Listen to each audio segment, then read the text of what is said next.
hay que hablar. Hablar de nuestros deseos, hablar de lo que nos duele, lo que nos hace felices, lo que nos avergüenza, lo que nos da miedo.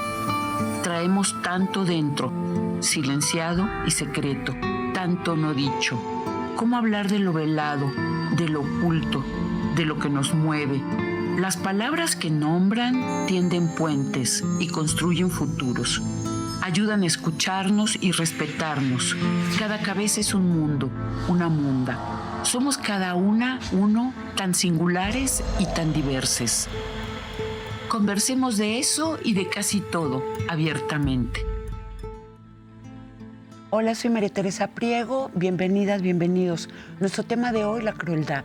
La crueldad existe como una posibilidad de la condición humana. Podríamos hablar de una crueldad ordinaria que hemos padecido y que si nos cuestionamos a fondo es probable que también hayamos infligido. Pero existen dimensiones de la crueldad que, pese a su realidad, sobrepasan nuestro entendimiento. Quiero citar a la psicoanalista Ana Berezán cuando nos describe la crueldad extrema. Cito: es reducir a los humanos a un estado de sobrevivencia donde lo único que alguien puede sentir, pensar, desear es llegar vivo al día siguiente. Y este es el acto deshumanizante por excelencia. Nos acompaña en esta conversación Natalia Elizabeth Talavera Bavi, maestra y doctora en Filosofía por la UNAM, licenciada en Psicología por la Universidad Autónoma del Estado de Morelos y maestra en Psicoanálisis por la Universidad de Buenos Aires, especialista en el tema de la crueldad. Quédese a compartir nuestro fetiche y las sugerencias de libros y lecturas. De libros y películas. El escritor José Saramago nos ofrece reflexiones muy interesantes en el tema de la crueldad. No somos capaces de reconocer que ha sido el ser humano el que ha inventado algo tan ajeno a la naturaleza como es la crueldad. Ningún animal es cruel, ningún animal tortura a otro animal. Tienen que seguir las leyes que imponen la voluntad de sobrevivir, pero torturar y humillar a sus semejantes son invenciones de la razón humana. Esa razón que supondríamos nos permitiría buscar las maneras de cohabitar de la mejor manera posible en beneficio de todas y todos, se convierte con frecuencia en una herramienta de daño y destrucción. ¿Cómo sucede? Las personas somos también nuestras emociones, las luminosas, las oscuras y su infinita gama de combinaciones posibles. La crueldad es una forma aguda de violencia utilizada como herramienta para hacer sufrir a otros sin que el agresor se conmueva. Diríamos peor, la crueldad se ejerce para disfrute de quien violenta. La maldad existe, el abuso de poder, la voluntad de dominio de una persona sobre otra. A través de la crueldad, un ser humano o un colectivo intenta anular a otro ser humano o colectivo. Hay una crueldad inmensa en las guerras, en las desapariciones forzadas, en los crímenes de Estado, en la violencia homicida y feminicida. Pero también hay crueldad en cantidad de experiencias de la vida cotidiana. Ante la crueldad, la víctima se vive en manos del otro que se otorga el poder de denigrarlo, de aniquilarlo moralmente. Hay crueldad en el maltrato a las infancias, en el acoso escolar, en el maltrato a los animales, en las relaciones de pareja de dominación, en los vínculos familiares sádicos. La crueldad existe en la condición humana como antítesis de la solidaridad y de la empatía. Y como toda emoción humana, se analiza, se trabaja y en el más afortunado de los casos, se desarma. Bienvenida a la filósofa y psicoanalista Natalia Talavera Bavi. Natalia, muchísimas gracias por dedicarnos tu tiempo. Yo sé que estás ocupadísima en tu vida académica y me encanta que estés aquí. Muchas gracias a ti por la invitación, Teresa. Bueno, pues leí tu tesis, que es muy fascinante. Se puede encontrar, supongo, en repositorios de la UNAM, ¿verdad? Sí, claro, en la página de la UNAM, ahí está en internet. ¿Nos dirías cómo buscarla? Pueden poner mi nombre y genealogía moderna de la crueldad y ahí va a salir inmediatamente. Ok. A mí me llama mucho la atención por cómo cada persona elige sus oficios, pero también las causas. ¿Por qué entre todos los temas posibles hay personas como tú que eligen justo los temas más difíciles de entender, tanto racional como emocionalmente? ¿Cómo decidiste tú comenzar a tratar este tema de la crueldad? Sí, todo empezó cuando inicié la licenciatura y bueno, cuando estaba haciendo la tesis de investigación de la licenciatura, me involucré mucho con la subjetividad en lugares de encierro, particularmente en las cárceles. Y yo empecé, digamos, con una lectura de Michel Foucault, Vigilar y Castigar, entre otros textos. me fui involucrando un poco más y ya en la maestría me concentré en analizar la subjetividad perversa en relación con el sadismo. Y bueno, cuando dices subjetividad, ¿a sí. qué te refieres? Me refiero a una posición del sujeto, en el caso del psicoanálisis, ante la castración, ante la falta, es decir, la falta del saber, la falta en el ser, la falta en el tener, y que la modalidad perversa tiene una forma específica de posicionarse ante eso. A ver si te entendí. Ajá. A todas las personas nos faltan cosas. Sí. Siempre. Vivimos fallados, cuchitos, ¿no? Entonces, tú querías estudiar cómo sucedía eso en una situación de encierro. Así es. Y también me fui involucrando con el tema de la crueldad como una de las formas de hacer con esa falta, pero también una de las formas de relacionarse con la diferencia. Entonces fue donde me fui interesando en ese tema. Y bueno, también vi que la crueldad había sido definida como una especie de exceso, como algo de lo cual no se puede pensar, no se excede como seres humanos. Y ahí fue donde pensé que si seguimos pensándola de esa manera, no habrá forma de hacer algo con ella. Entonces consideré que una primera manera de poder llegar al punto de generar relaciones sociales que no estén atravesadas por la crueldad era empezar a pensar y a problematizarnos sobre la crueldad como práctica, como palabra también, y como una modalidad de relacionarnos mutuamente que está ligada a muchos factores como un factor económico, social, político, ¿no? Tú haces una diferencia entre crueldad y violencia. Tú dices, tendemos a confundirlas, pero acaba la explicación de por qué son distintas. Sí, es algo en lo que todavía estoy investigando a profundidad, pero lo que te podría decir en este momento es que una diferencia importante entre violencia y crueldad es que la crueldad es un posicionamiento ante el sufrimiento sobre todo del otro y de lo otro en nosotras mismas. La violencia no requiere necesariamente del sufrimiento para actuar. La crueldad requiere de un sujeto que tenga una intención específica hacia el sufrimiento ajeno y la violencia puede ejercerse sin un sujeto específico. Por ejemplo, el sistema capitalista puede ser violento. Habría que pensar cuál sería la modalidad de crueldad que hay en el sistema capitalista, por ejemplo, pero lo específico de la crueldad hasta ahora, para mí, o lo que yo diría, es esta posición específica ante el sufrimiento del otro. Es decir, un goce. Puede ser del un goce. Sufrimiento del otro, goce en el sentido que le dan Brownstein y los lacanianos en la traducción, como no gozo, ¿no? Sino como ese placer oscuro, siniestro.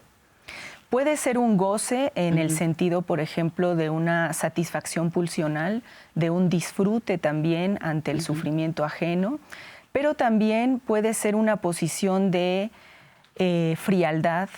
Sí. Como por ejemplo lo que se puede observar en un imperativo categórico sadiano, es decir, cumplir con un objetivo, cumplir con un mandato de crueldad que no necesariamente implique una satisfacción. O sea, cuando tú hablas de imperativo categórico, es esa especie de fuerza interior que hace que las personas actuemos de determinada manera. Es cumplir con un deber, un imperativo, por ejemplo, en este caso estructural, que no necesariamente implica la satisfacción del sujeto que la lleva a cabo. A veces puede ser incluso insatisfactoria o dolorosa, pero hay de por medio ese deber de cumplir con ese ideal, por ejemplo, ¿no? Eso lo podría... A ver, ¿nos podrías poner ejemplos? Sí, por ejemplo, en el caso de los feminicidios, algo que encontró Segato en sus investigaciones fue que muchas de las violaciones y de los feminicidios no tenían como causa principal la satisfacción sexual o cierto placer sexual, sino que muchos de ellos incluso se realizaban sin un conocimiento pleno o involucramiento pleno de la persona en la actividad. Incluso algunos decían, bueno, no sé por qué lo hice, ¿no? Pero hay como este mandato patriarcal de tener que acabar o exterminar un cuerpo femenino que sale de este ideal de masculinidad y de feminidad, ¿no? Sí, o sea, recuerdo que lo que ella explica cuando va a trabajar a la cárcel, que fue algo que le cuestionaron muchísimo, con hombres que habían violado, ¿no? Específicamente trabajó con violadores. Y recuerdo muy bien cuando ella dice que ninguno le habló de deseo sexual jamás, ¿no? Así es. Y aunque se lo hubiera mencionado, eso por supuesto no justifica una violación, pero que era una especie de discurso de poder que circulaba entre cierto tipo de hombres depredadores, podríamos decir, como una manifestación para pertenecer al club. Así es. Sí. Y ella incluso habla de mandato de violación. Es realizar un mandato por parte de una estructura para poder pertenecer o ser integrado a esta lógica del patriarcado y, claro, vivir ciertos privilegios como de pertenencia a una masculinidad, ya que salirse de esa pertenencia implica estar ubicado en el lugar de la feminización de los cuerpos, ¿no? Por ejemplo, cuando han sacado estos estudios de la formación para deshumanizar a adultos, pero también a niños y adolescentes para que participen de cierto tipo de bandas. Eso es muy importante porque un elemento característico de la crueldad implica no solamente un procedimiento de cosificación, es decir, de volver como una cosa inerte, que no siente, que no tiene racionalidad, que no tiene dignidad. No solamente va por la cosificación de la persona contra la cual se ejerce la crueldad, sino también con una barbarización, una salvajización o una deshumanización de quien ejerce la crueldad. Por eso decía que lo fundamental en la crueldad es este posicionamiento ante el sufrimiento, porque el sufrimiento nos liga también a un aspecto que es propio de la vida como tal, humana y no humana, que implica la vulnerabilidad.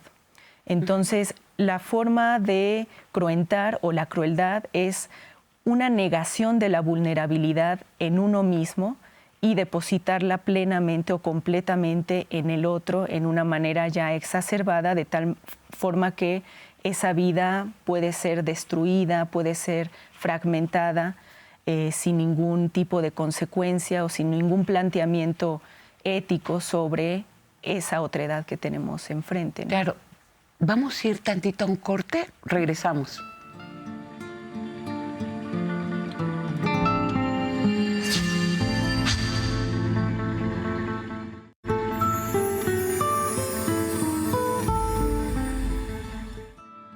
Nuestro fetiche de hoy, ejecución de Mariana Núñez de Carvajal, ilustración de Primitivo Miranda, creada en el siglo XIX. El Tribunal del Santo Oficio de la Inquisición se instauró en la Nueva España en 1571. Los Carvajal fueron judíos conversos al catolicismo que llegaron al Nuevo Mundo en 1580. La familia fue acusada de prácticas judaizantes. Sus confesiones se obtuvieron bajo horribles torturas. Mariana se salvó con el atenuante de que había perdido la razón, pero para 1601 fue condenada al espectáculo del asesinato. Con despliegue de crueldad se le llamaba ni más ni menos que auto de fe y lo presidía el virrey. La sentencia contra Mariana, cito, la condeno a que sea llevada por las calles de esta ciudad y que acompañada con voz de pregonero que manifieste su delito, sea llevada al tianguis de San Hipólito, se le dé garrote hasta que muera naturalmente.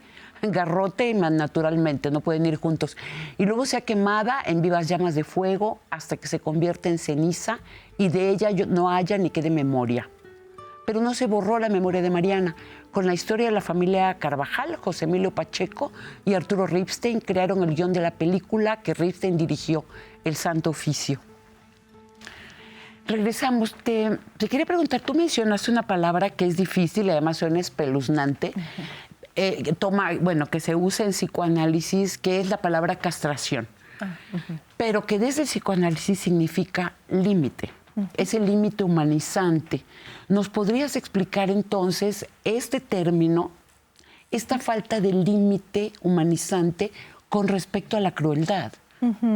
Sí, la crueldad es una forma también de negar, de obviar o de borrar esa castración, ese límite a mi poder, por ejemplo, ese límite en mi saber, ese límite en mis posibilidades existenciales, borrar ese límite en mí y depositarlo en otra persona. Es decir, por medio de la crueldad extraigo, por ejemplo, el grito de esa persona y lo convierto en una cosa que solamente rechina.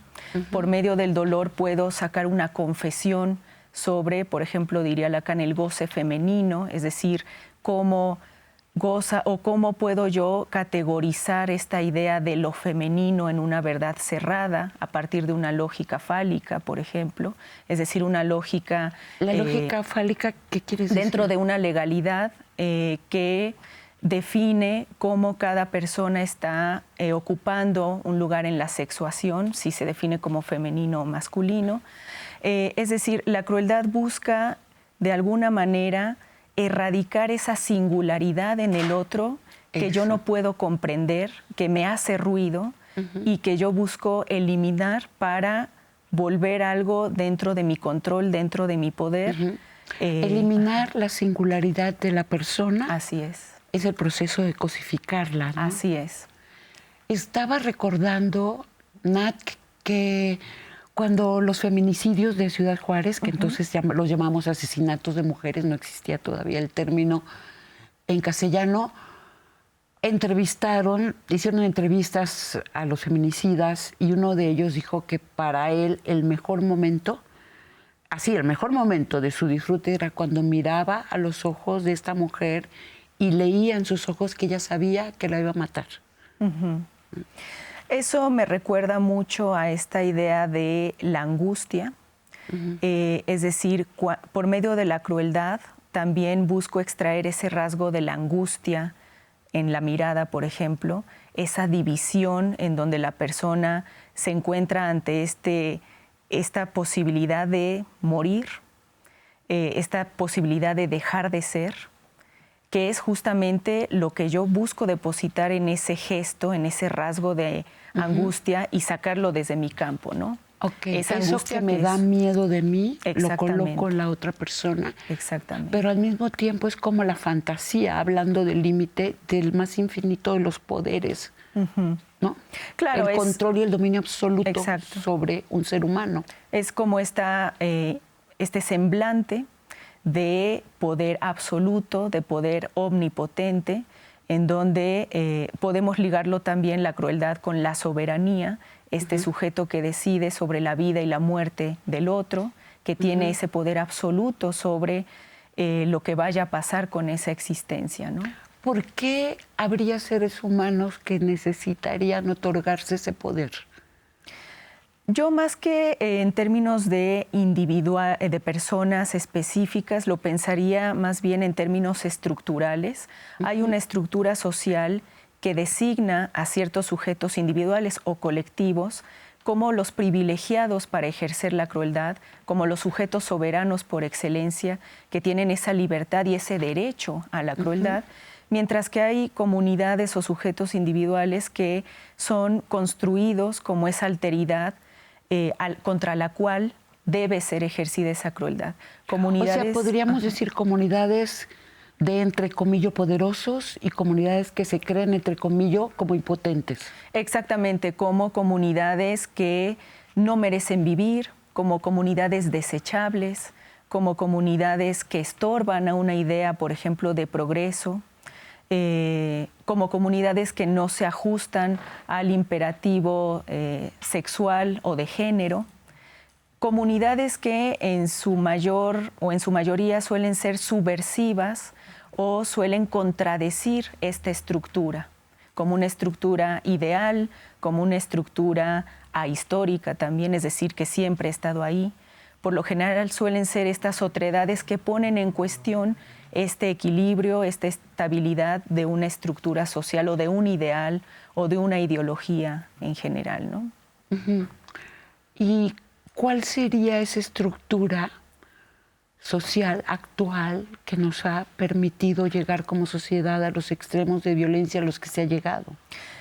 Actualmente yo pensaría que esta estructura hay que ligarla con distintos elementos, una estructura capitalista de la economía, pero también de las relaciones sociales que se han vuelto mercancías, hay una relación ya mercantilizada, tanto con nosotras mismas como con las demás y los demás, una estructura patriarcal. ¿A qué te refieres con mercantilizada?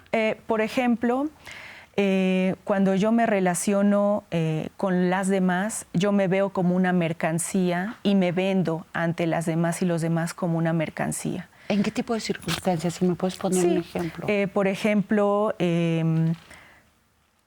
cuando elaboro un currículum, yo tengo que saber venderme. Cuando tengo una relación de amistad y le hago un favor, espero otro favor a cambio. Se trata de una relación de las equivalencias, no una gratitud, por ejemplo, incondicional, no una ayuda incondicional, sino siempre esperando un intercambio en esta relación de valor intercambiable, como si mi ayuda fuera una mercancía más que espera una retribución de la misma, del mismo valor, digamos, ¿no? Por ejemplo, cuando, bueno, te cuento una anécdota. Por favor. Una persona que conocí encontró la INE de alguien y fue a entregársela a la dirección que tenía esa INE, ¿no? Afortunadamente la persona vivía en ese lugar. Y bueno, muy agradecida, la persona le dice, toma 500 pesos, ¿no? Muchas gracias por haberte tomado la molestia de entregarme la INE. Esta persona le dice, no, yo no lo hice por dinero, tómala, fue un gesto que yo quise hacer porque me puse en tu lugar, etc. La persona insistió tanto en darle el dinero que, bueno, la otra tuvo que aceptar.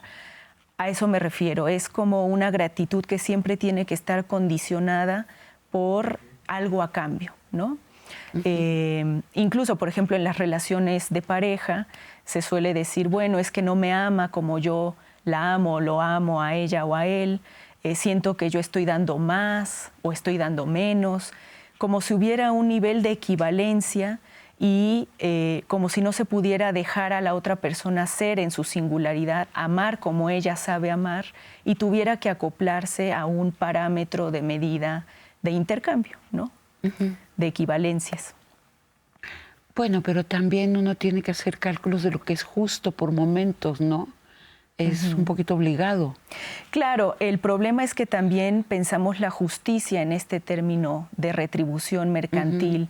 Me pregunto si no habrá una forma distinta de pensar la justicia dentro de una incondicionalidad, por ejemplo, ¿no? Que bueno, es un problema que habría que pensar. Pero pensar otras formas posibles de justicia, de gratitud, de amor, que no vayan o que no se limiten solamente al intercambio, la retribución de equivalencias, sino que puedan abrirse algo de lo incondicional, de lo imposible, algo que no podemos calcular racionalmente, pero que, sin embargo, están sostenidas por la ética de la otredad, ¿no? Poner siempre al otro por encima de todo. Que eso es algo que en las equivalencias no está, ¿no? La otredad siempre es vista como algo que hay que dominar, domesticar, despojar, normalizar o codificar en los propios términos.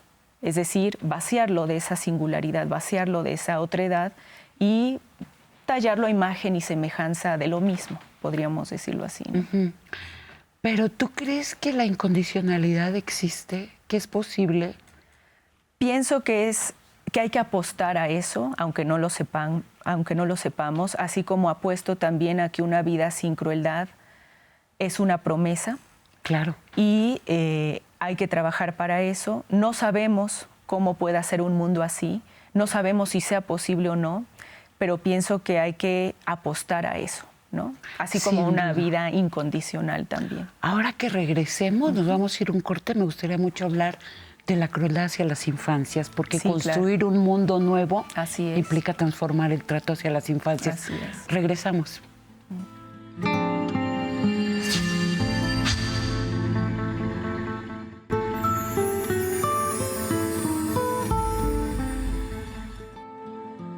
Gracias por seguir escuchándonos en esta conversación con Natalia Talavera Babi. El tema es la crueldad, que la detona. Entonces, la crueldad hacia las infancias, porque es justo ahí donde se juega todo lo que va a venir después. Sí. las infancias, la niñez, yo la ubicaría también en este espacio de esta otredad que es construida como una diferencia que, por ejemplo, en este caso hay que domesticar, hay que educar, y que cuando se ejerce la crueldad sobre esa infancia es justamente para ir puliéndola de esos gestos que no entran en esta lógica del sujeto racional productivo. Por lo general, cuando se aplica una violencia contra las infancias es justamente en esos elementos que no encajan con la idea de sujeto para la productividad. Es decir, y por ejemplo, un sujeto disciplinado, un sujeto ordenado, un sujeto limpio, un sujeto obediente, sumiso. Esos rasgos de las infancias justamente que salen de esa domesticación o de esa idea ya terminada de sujeto domesticado, son los gestos contra los cuales la crueldad va y busca esta domesticación o disciplinamiento, ¿no? También porque infancias. Las niñas y los niños están en nuestras manos, ¿no? Exactamente. También porque se puede, porque es fácil, ¿no? Y bueno, tienen una vulnerabilidad distinta a la de un ser humano en una sociedad donde las infancias dependen plenamente de los seres adultos.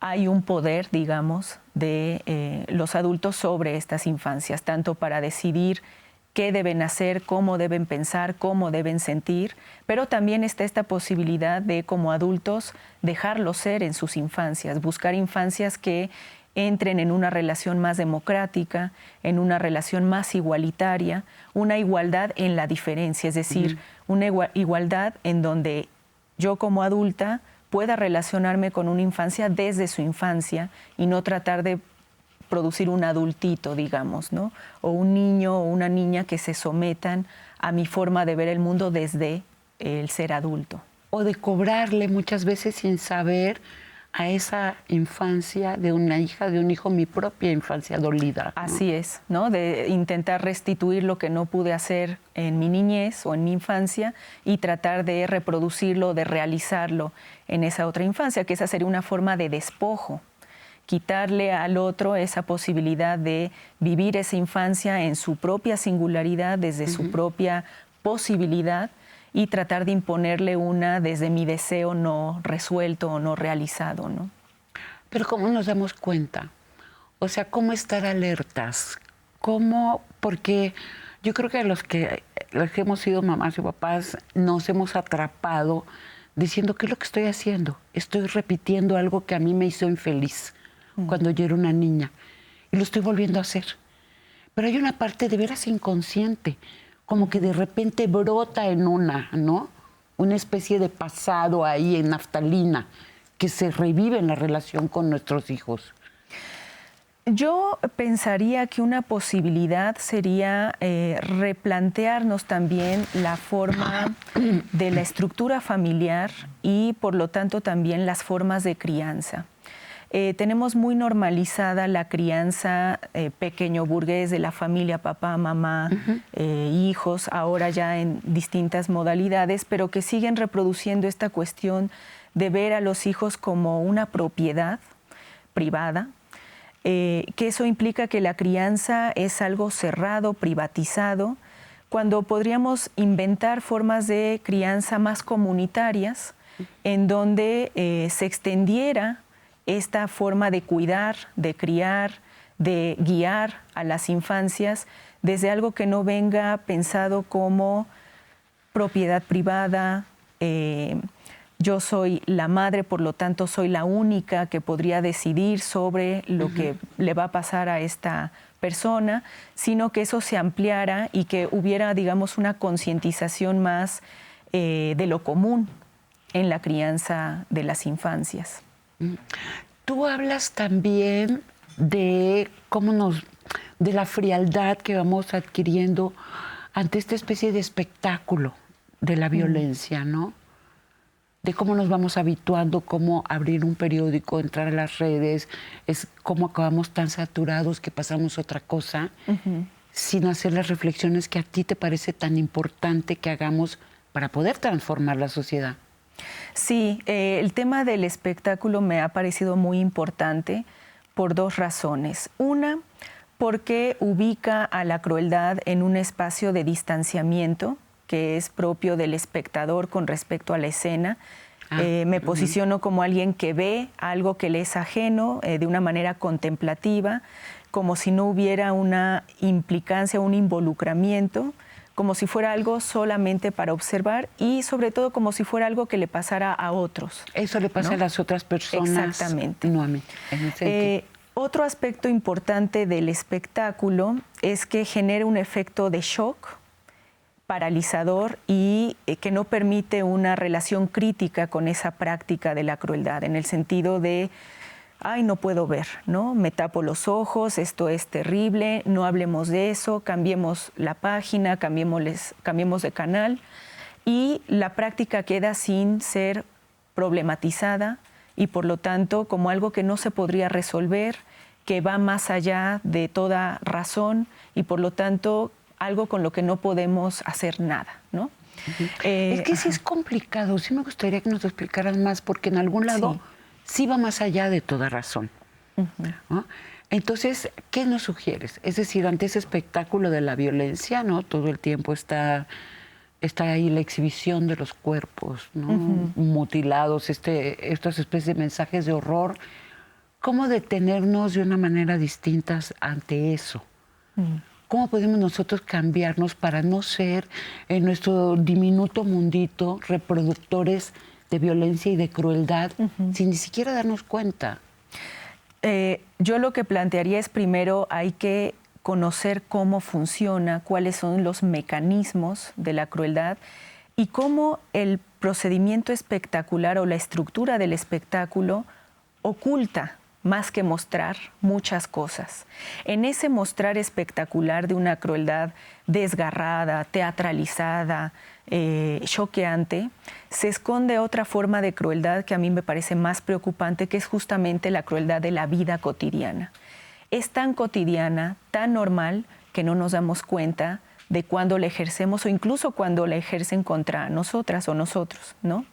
Eso es lo que está... Ok, sería ante este horror que me están mostrando en los medios, por ejemplo, en realidad yo soy una excelente persona, no tengo nada que cuestionarme. Por ejemplo, ¿no? Yo estoy en el lugar de quien especta y no de quien participa de la crueldad en su vida cotidiana, ¿no? Por ejemplo, esa podría ser una buena ilustración de cómo funciona este proceso de la espectacularización. Poner el mal en los otros. Poner el mal en los otros o en una situación ficticia, fantasiosa, que me es completamente ajena, y no ver cómo en mis prácticas del día a día con las demás personas, incluso conmigo misma, estoy ejerciendo prácticas de crueldad, es decir, me estoy posicionando de cierta manera ante mi propio sufrimiento y ante el sufrimiento de los demás, ¿no? Tú retomas del psicoanálisis dos conceptos, ¿no? Bueno, uno viene en realidad de la literatura, ¿no? El de sinécdoque, que es un concepto literario, y el de negación. Ajá, así es. ¿Nos los explicarías? Porque me parece tan importante para entender las distintas formas de discriminación. Sí. O sea, ¿cómo a través de esas figuras discriminamos y nos quedamos tranquilos? El de la sinécdoque, si bien es una figura de la retórica, yo me inspiré mucho en Nietzsche, que él la trabaja en sus estudios sobre retórica. Él lo que dice, bueno, la sinécdoque es esta sustitución de la parte por el todo, ¿no? O del todo por la parte. Entonces, yo lo utilizo para pensar cómo se dan los procedimientos de construcción de... O sea, la parte por el todo significa juzgar a alguien por la lengua que habla. Es decir, desaparece todo el ser humano que es y me concentro en esa lengua y le estigmatizo. Claro, extraigo una parte. El color de la piel. Exactamente. Por ejemplo, la sexualidad de una persona. Así es. Okay. Extraigo un rasgo de esa persona y lo elevo a una universalidad, ¿no? Por ejemplo, la persona es negra, la persona es lesbiana, la persona es pobre. Es decir, saco algo que es construido, no es algo natural que le pertenezca a la persona, sino que yo lo construyo discursivamente, lo elevo en una generalidad y confundo que esa persona se reduce o su esencia se reduce a ese único rasgo, ¿no? Por ejemplo, en el racismo... o sea, sería el ejemplo de cuando Trump se refirió a los mexicanos como los bad hombres, ¿no? Exactamente. O sea, es todo, ¿no? Es un hombre, es mexicano, todos los hombres mexicanos son bad hombres. Exactamente. Okay.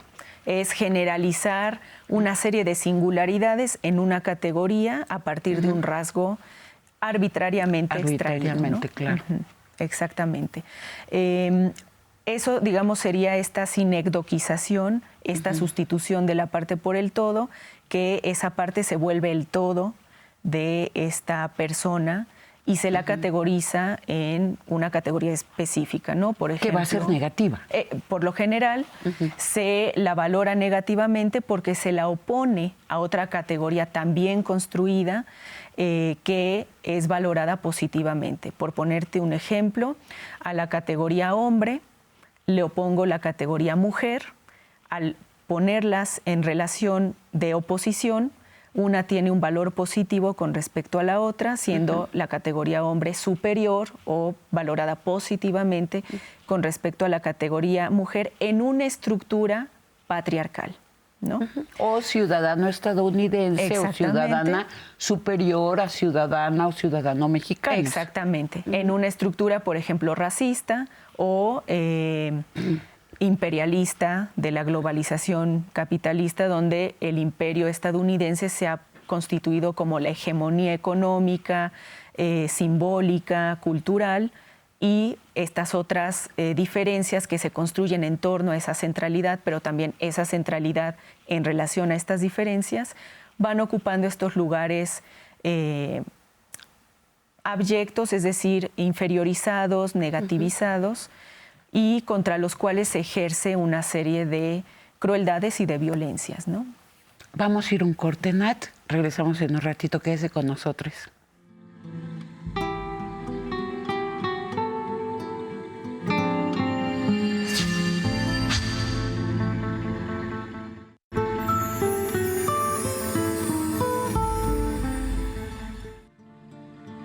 Vámonos a nuestra esquinita de lecturas y películas. Historia Universal de la Infamia, del escritor argentino Jorge Luis Borges. Es una colección de 7 cuentos en los que Borges narra los perfiles y los actos de grandes criminales en distintas geografías y culturas. La constante, la crueldad y su oscuro disfrute. En otra sugerencia, El Gran Cuaderno, de la escritora húngara Agatha Christoph. Es una novela durísima. Los gemelos Klaus y Lucas son dejados por su madre al cuidado de una abuela sádica, pero espantosa. La obra es la narración de cómo, para sobrevivir, se fueron construyendo crueles ellos mismos. Hacen ejercicios para convertirse en rudos. Por ejemplo, se cortan para aprender a soportar el dolor físico. Se humillan entre ellos para aprender a soportar el dolor moral, la crueldad y su creación de seres despiadados. Tenemos además en las películas, este es un documental, La Civil, dirigida por la cineasta rumana Teodora Mihai. Es la historia de una madre en el norte de México a quien le secuestran a su hija. Y ante la ineficiencia de las autoridades, es ella misma quien investiga y entrega a 10 de los criminales que formaban parte de los Zetas. De su hija solo encuentran una parte de su cuerpo en una fosa común, y está inspirada en la vida de Miriam Rodríguez Martínez. Asesinaron a su hija Karen Alejandra Salinas en 2017.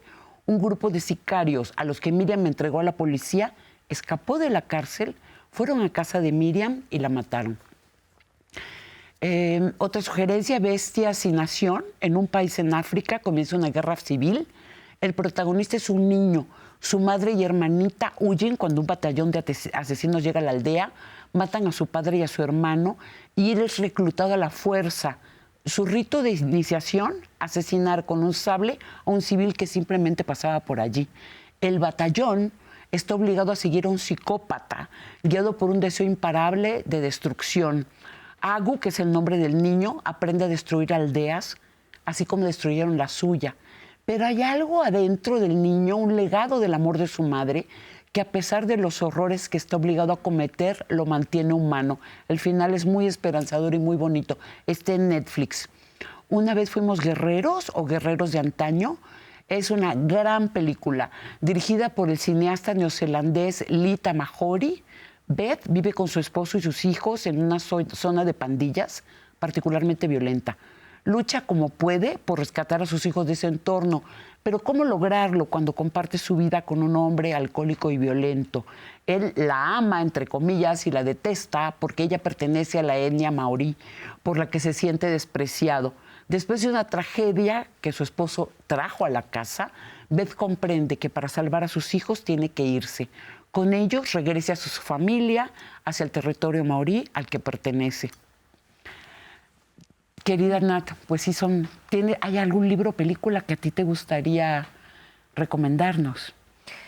Hay un libro, se llama Crítica de la crueldad, de Serge Marguel. Es un filósofo que ha desarrollado mucho este trabajo desde la filosofía, pero también desde otras disciplinas como el mismo psicoanálisis, la historia y la literatura.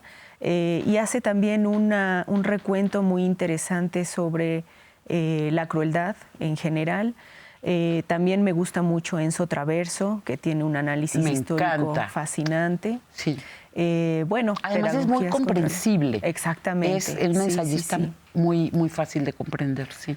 Pedagogías contra la crueldad de Rita Laura Segato también me parece muy importante, sobre todo por su enfoque desde una perspectiva crítica de género. Sí. Y se encuentra en PDF facilísimo. Así es. Sí. Bueno, en general ahora se me ocurrirían esos. La genealogía de la moral de Nietzsche también me parece fundamental. Y bueno, dentro del mismo psicoanálisis yo sí recomendaría bastante Más allá del principio de placer en Freud, o bueno, de Sigmund Freud, y el malestar en la cultura, ¿no? Pienso que el psicoanálisis es una disciplina que tiene mucho todavía que ofrecer para pensar el problema de la crueldad. Y que Freud es un gran escritor también, y que es un escritor muy comprensible, ¿no? Porque, bueno, ya pues si recomendáramos a Lacan, pues ya me inquietaría, ¿no es cierto? Porque hay que descifrarlo, pero Freud es un gran poeta también. Te quería preguntar, tú planteas algo que es bien importante. Uno de los grandes problemas que tenemos en México es la inseguridad. Y la inseguridad está atravesada por la violencia y por la crueldad. Y tú escribes con mucha firmeza, eso puede transformarse. Y yo te quisiera escuchar cómo piensas que puede hacerse, porque con muchísima frecuencia decimos cómo esto va a dar marcha atrás, cómo se va a resolver. Sí, mi proyecto de investigación a futuro sí es plantear la posibilidad de construir una política contra la crueldad. En principio, pienso que un camino importante es justamente pensarla en su forma de funcionamiento, pensarla en estos usos o prácticas cotidianas, tanto del lenguaje, por ejemplo, qué implica decir al otro eres cruel, o decir que algo es cruel, qué se esconde ahí, qué funciona en esa afirmación, también cuando negamos que algo no es cruel, cómo funcionan los debates para definir si algo es cruel o no y qué implicación tiene decirlo, por ejemplo, con la inyección letal, ¿no? Que pasamos de, en la pena de muerte, perdón, te contextualizo, ante la silla eléctrica, que se suponía o se piensa como una práctica cruel en la medida en que genera un dolor físico, se pasa a la inyección letal anestésica y se supone que eso no es cruel, ¿no? Entonces son... O sea, hacemos un problema del cómo, de la manera, y no del fondo. Exacto, del cómo, qué es crueldad, quiénes pueden ejercerlo, quiénes no, quiénes por naturaleza serían crueles, quiénes por naturaleza no lo serían. Todas esas formas de pensar la crueldad tienen efectos políticos y prácticos. Pero cuando tú dices quiénes serían crueles por naturaleza, estás ironizando. Estoy problematizando, más bien. ¿Pero quiénes serían crueles por naturaleza? Claro, es que hay, digamos, en la historia, al menos de la filosofía, hay un gran debate sobre quiénes son crueles por naturaleza, ¿no? ¿Y quiénes son? En un momento se pensaba que la animalidad era cruel por naturaleza, justamente porque consumía lo crudo, era carente de razón, no poseía sentimientos, no era capaz de desarrollar empatía. Después se empezó a pensar a la crueldad ligada con la racionalidad, sobre todo a partir de la Segunda Guerra Mundial. Pero a ver, en términos humanos, ¿quién podría nacer cruel entre los seres humanos? Mi propuesta es que la crueldad hay que entenderla como algo que se construye histórica y racionalmente, claro. ¿no? Pero, sin embargo, hay afirmaciones que dicen que hay una naturaleza de la crueldad. Ah, bueno, claro, como hay una naturaleza de lo femenino. Por eso te preguntaba si estabas ironizando, porque me desconcerté. Bueno, en ese sentido, entrecomillado, sí. Pues sí, entrecomillado, claro, claro. Sí, claro, natural. Quienes son naturalmente crueles. Hay afirmaciones que tienen efectos en lo político, que justifican también ciertas prácticas. Cuando decimos, por ejemplo, tal comunidad es cruel por naturaleza, estamos suponiendo que es permisible ser crueles contra ellos, por ejemplo, ¿no? Sí, como justificación, pero es como si los bebés nacieran crueles. Es un absurdo terrible, ¿no? Entonces, justamente a partir de esas afirmaciones se permiten o no se permiten ciertas cosas. Entonces, pienso que analizar cómo utilizamos en el lenguaje la palabra crueldad, cómo esto tiene también implicaciones en nuestras prácticas sociales, es el primer paso. O cómo me permito ser cruel. O cómo me permito ser cruel y cómo también justifico y legitimo mi propia crueldad ante los demás. Son los primeros pasos que yo sí plantearía para dar inicio a una política contra la crueldad, que en principio sí tiene que implicar una reflexión individual, pero fundamentalmente una reflexión colectiva y un replanteamiento colectivo de nuestras prácticas a partir de, por ejemplo, la educación, a partir también de la reconfiguración de los espacios sociales, a partir de la reconfiguración también de nuestras relaciones en esos espacios sociales. ¿Pero cómo se reconfiguran los espacios sociales? Estaba pensando en el término de negación que se quedó pendiente en nuestra plática y en las convivencias entre vecinas y vecinos. Por ejemplo, algo muy común es que envenenen a los animalitos cuando no les gusta, ¿no? El vecino que envenena, le deja algo envenenado al perrito. Es decir, cuando tú hablas de la configuración de los espacios, te refieres a esos espacios de los cotidianos, exactamente, ¿no? La cohabitación entre vecinos, la cohabitación en la escuela. Así es. Sí, un ejemplo que me parece importante es cómo el arte también ha mostrado otras formas de utilizar políticamente los espacios, ¿no? Por ejemplo, cuando pensamos que la calle solamente sirve para que transiten los automóviles o transitemos nosotros como sujetos que se transportan en algún espacio, y cómo el arte toma un espacio, por ejemplo, de la calle y muestra otra posibilidad de hacer con y de relacionarse con ese espacio, ¿no? Sí. Por ejemplo, las marchas me parecen una forma distinta de tomar un espacio y donde se establecen relaciones de otro tipo en ese espacio, que en otra situación podría ser un simple espacio para el flujo del tránsito, ¿no? Y en este espacio puede darse un espacio de solidaridad, un espacio de conversación, un espacio de ayuda mutua, de comprensión, de visibilidad de que hay otras personas que tienen ciertas problemáticas quizás diferentes o iguales a las mías. Se configura otra forma de relación que no sería posible sin esa toma y sin esa utilización distinta del espacio, ¿no? Y que está en las ciudades, en Costa Navidades, por ejemplo, yo no manejo, entonces camino muchísimo. Y a mí me parece cruel tener que atravesar las calles corriendo, porque las personas no respetan el paso peatonal. Es algo que está ahí todos los días para las personas que usamos el transporte público, que no manejamos, ¿no? Una vez estábamos una señora y yo esperando y de repente me volteé, cruzamos corriendo las dos y le dije, es que en 10 años no vamos a poder correr así. O sea, a mí me parece cruel ese aventar lata, por ejemplo, ¿no? Al manejar.